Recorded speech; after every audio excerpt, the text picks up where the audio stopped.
Hello everyone. So guys, आप लोगों ने शहर के बच्चों के तो बहुत सारे इंटरव्यू देखे होंगे।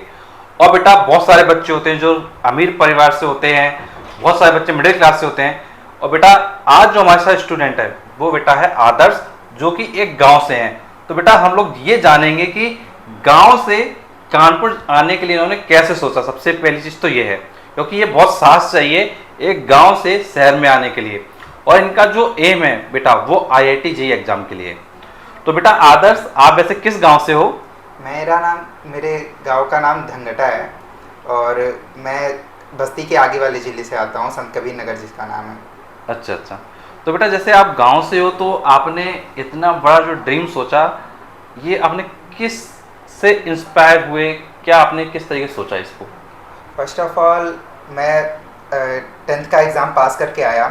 उसके बाद मैंने देखा कि बहुत सारे मेरे क्लास के बच्चे वो IIT JEE की प्रिपरेशन कर रहे हैं।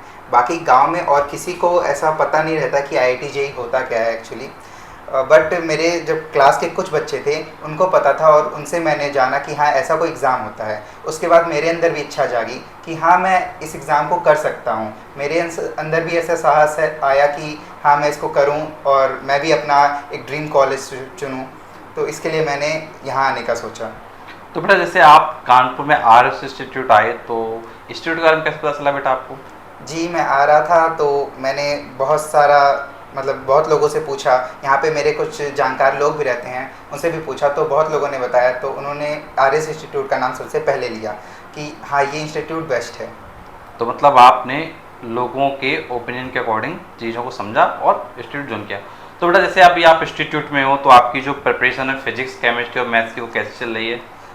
मेरी सारी प्रिपरेशन अच्छी चल रही है। मैंने थोड़ा लेट ज्वाइन किया, दैट्स वाई मेरे थोड़े बैकलॉग बन गए हैं। बाकी सर बहुत सपोर्टिव हैं, इसके लिए मेरे बैकलॉग बहुत जल्दी क्लियर हो जा रहे हैं और मेरे डाउट भी क्लियर हो जा रहे हैं। तो बेटा, जो बच्चे गांव में पढ़ते हैं, जो बड़े सपने देखने से डरते हैं, उनको आप क्या कहना चाहोगे? मैं यही कहना चाहूँगा कि सपने देखने से मत डरो, हमेशा बड़े सपने देखो, ज़रूर कुछ ना कुछ हासिल कर लोगे। बाकी मतलब मैंने भी देखा, इसलिए मैं यहाँ आया। मतलब सपने देखने चाहिए और उनके लिए कोशिश करनी चाहिए। जी। तो बेटा, आप ये बताओ, जैसे आप गांव में पढ़ते थे और अब आप शहर में आए हो कानपुर में, तो जो आपका एजुकेशन का जो सिस्टम है, जो आपने पढ़ाई वगैरह की, उसमें आपने कैसे चेंजेस पाए हुए हैं? क्या बदलाव आपने महसूस किया? मैंने ये देखा कि हमारे यहाँ के जो नॉर्मल स्कूल्स होते हैं वहाँ पे केवल आपको नॉर्मल चीज़ें सिखाई जाती हैं और बहुत प्रैक्टिस नहीं कराई जाती है, जो कि ज़्यादा ज़रूरी है। हमें पेपर में क्वेश्चंस को लिखना होता है, ना कि थ्योरी को केवल याद करना होता है। क्वेश्चन लिखा कैसे जाता है उसका आपको टेस्ट देने से मिलेगा। और बहुत सारी चीज़ें होती हैं जो कि स्कूल में नहीं सिखाई जाती हैं और यहाँ पे है, तो आप वो चीज़ें सीखोगे। आपको क्वेश्चन कैसे सॉल्व करना है, बाकी बहुत सारी चीज़ें हैं जो यहाँ पे बहुत अलग हैं। मतलब आपने काफ़ी चेंजेस महसूस किए कानपुर में as compared to your village. जी हाँ। तो बेटा, आप जैसे शुरुआत में थोड़ा अंग्रेजी बोल रहे थे, तो आप किस बोर्ड से हैं बेटा वैसे? मैं CBSE बोर्ड से हूँ सर। CBSE बोर्ड से हो, तो मतलब इंग्लिश आपकी ठीक है? हाँ, ठीक है। तो मतलब बेटा, जैसे मैंने देखा कि मोस्टली लोग जो यूपी में रहते हैं और गांव में रहते हैं, वो लोग हर कोई अपने बच्चों को यूपी बोर्ड में डालता है। तो ऐसे पेरेंट्स को आप क्या कहना चाहोगे कि उनके बच्चों को उनको किस स्कूल में पढ़ाना चाहिए? मेरे हिसाब से हर भाषा अपनी अपनी जगह सही है, बट आज के कंपटीशन के दौर में इंग्लिश का वर्चस्व ज़्यादा हो चुका है। इसलिए आपको मैं यही सलाह देना चाहूँगा कि इंग्लिश मीडियम में डालिए, ताकि बच्चे को बाद में अपना अगर उसे कुछ कंपटीशन की तैयारी करनी है तो ज़्यादा मुश्किलें ना आए। मतलब बच्चों को इंग्लिश मीडियम में डालना चाहिए। जी। अब जैसे कई बार होता है कि कुछ लोगों की फाइनेंशियल कंडीशन उनको अलाउ नहीं करती है, वो लोग सोचते हैं कि क्यों फालतू में पैसा खर्चा करना। कई बार सोचते हैं कि फालतू में पैसा खर्चा करोगे, इससे बढ़िया इसको काम पे भेज दो। कुछ लोग तो ऐसा भी करते हैं। क्या कहना चाहोगे इसके लिए आप? अगर आप एक एग्जांपल किससे समझो कि आप किसी बिजनेस में पैसा लगा रहे हो तो आपको रिटर्न जो है वो अच्छा मिलता है। इसी तरीके से एजुकेशन भी एक अच्छा इन्वेस्टमेंट होता है। अगर आप उसको पैसे लगाओगे, थोड़े ज़्यादा पैसे लगा दोगे और अच्छा बच्चा निकल गया, तो आपको आगे चल के बहुत अच्छे लेवल पे ले जा सकता है वो। मतलब पेरेंट्स का भी जो भविष्य है वो सेट हो सकता है। जी हाँ। मतलब बच्चों को पढ़ाया जाए तो बच्चे का तो भविष्य होगा, साथ में पेरेंट्स का भी भविष्य आगे बिल्कुल। सेट होगा और मतलब पूरे परिवार की ज़िंदगी भी कहीं ना कहीं सुरक्षित होगी। जी हाँ। तो बेटा जैसे आप कानपुर में रह रहे हो, खाना वगैरह कैसा वगैरह मिल रहा है यहाँ पे मेस वगैरह में? यहाँ पे मैं जिस हॉस्टल में रह रहा हूँ अभी तो खाना बहुत अच्छा मिल रहा है। बाकी यहाँ के लोग भी बहुत सपोर्टिव हैं, टीचर्स भी।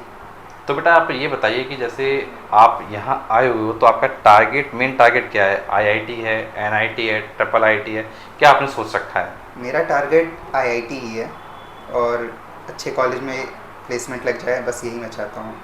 मीन्स आईआईटी के लिए आपने ड्रीम लिया हुआ है। जी। तो बेटा इसके लिए आप तैयारी वगैरह कर रहे हो, तो किसी सब्जेक्ट में कोई प्रॉब्लम आपको आ रही है फिजिक्स, केमिस्ट्री, मैथ में? नहीं, मेरी मैथ्स वीक थी बट अभी मुझे जो सर हैं राघवेंद्र सर बहुत ही अच्छे सर मिल गए और मुझे नहीं लगता आगे चल के मुझे प्रॉब्लम होने वाली है। मीन्स आपको अच्छे से पढ़ाया जा रहा है। और बेटा सबसे अच्छा सब्जेक्ट आपका बेटा कौन सा है? मेरा सबसे अच्छा सब्जेक्ट फिजिक्स है। फिजिक्स। और वीक वाला? वीक सब्जेक्ट मैथमेटिक्स है। वीक वाला मैथ है। तो वीक वाले के लिए आपने कुछ सर से बात वगैरह की कि नहीं? अभी तो बात नहीं हुई है क्योंकि मेरा अभी जल्दी एडमिशन हुआ है। तो बेटा आप जैसे जो अच्छा सब्जेक्ट है उसमें आपकी क्या एक्सपेक्टेशन है, कितना आप अच्छा करोगे? और यहाँ पे आने के बाद मुझको लग रहा है कि हाँ एक्सेल तो करूँगा और एक अच्छा परसेंटाइल लेकर जाऊँगा। बेटा केमिस्ट्री के बारे में कुछ नहीं पता, केमिस्ट्री का क्या है? केमिस्ट्री मेरी एवरेज है और सर जिस हिसाब से पढ़ा रहे हैं मुझे लगता है कि हाँ फिजिक्स केमिस्ट्री तो मेरी बहुत अच्छी हो जाएगी और मैथमेटिक्स में सर मेरी हेल्प कर देंगे तो तीनों सब्जेक्ट बहुत अच्छे हो जाएंगे। तो बेटा आप जैसे गांव से हो, गांव में कुछ बच्चे होते हैं जो ये सोचते हैं कि कोटा ही जाएं तभी सब कुछ होगा, क्या ऐसा है? नहीं, ऐसा कुछ नहीं है। ये केवल लोगों में भ्रम फैल गया है कि कोटा में ही सब कुछ है। कानपुर और ऐसे बहुत सारी जगह हैं और कानपुर इसलिए अच्छा है क्योंकि यहाँ पे वो इन्वायरमेंट आपको मिल जाता है कि आप पढ़ सको। और बेटा जैसा आपको पता है कि शिक्षा की नगरी कहा जाता है कानपुर को, हाँ। तो शिक्षा की नगरी तो कहीं ना कहीं शिक्षा अगर लेना चाहते हो अच्छी तो कानपुर जरूर आना चाहिए। अब बेटा एक चीज़ ये बताओ कि जैसे आप कानपुर आए हो गांव से, तो गांव में जो हमारा एटमॉस्फेयर होता है और जो शहर में एटमॉस्फेयर होता है उसमें कैसा आपने महसूस किया हुआ है?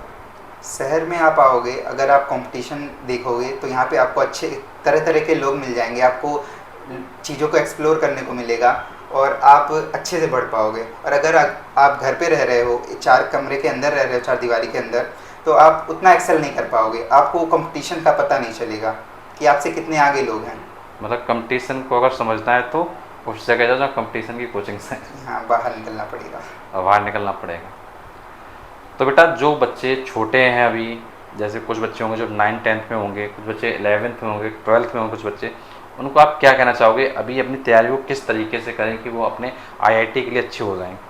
मैं सबसे पहले तो 11th वाले बच्चों को कहना चाहूँगा कि आप लोग थोड़े से ढीले पड़ जाते हो क्योंकि आपके पास अभी अगला साल पड़ा हुआ है, बट ऐसा बिल्कुल मत करो। आपको बाद में बहुत पछतावा होगा कि आपने ऐसा क्यों किया, तो उसको अच्छे से करो। और 12th वालों को ये है कि उनके ऊपर बोर्ड्स का प्रेशर तो रहता है बट आपको मेहनत एक्स्ट्रा करनी पड़ेगी इसी वजह से, क्योंकि आपके ऊपर बोर्ड्स भी हैं और आपको प्रिपरेशन भी करनी है, अपनी लाइफ भी बनानी है। मीन्स 11th में अगर कोई बच्चा तो उसको अपने फोकस करना है अच्छे से, अदरवाइज हाँ। आगे चल के प्रॉब्लम होगी। जी हाँ। तो बेटा आपने देखो बात सुनी आदर्श के साथ, और बेटा आदर्श ने जो भी अपना एक्सपीरियंस है वो बेटा आपके साथ शेयर किया है। और बेटा अगर आप गांव में रहते हो तो बेटा डरने की ज़रूरत नहीं है, सपने बड़े देखो, उसके लिए मेहनत करो, अगर बेटा प्रयास हो तो डेफिनेटली आपको सफलता मिलेगी। तो thank you Adarsh. Thank you sir.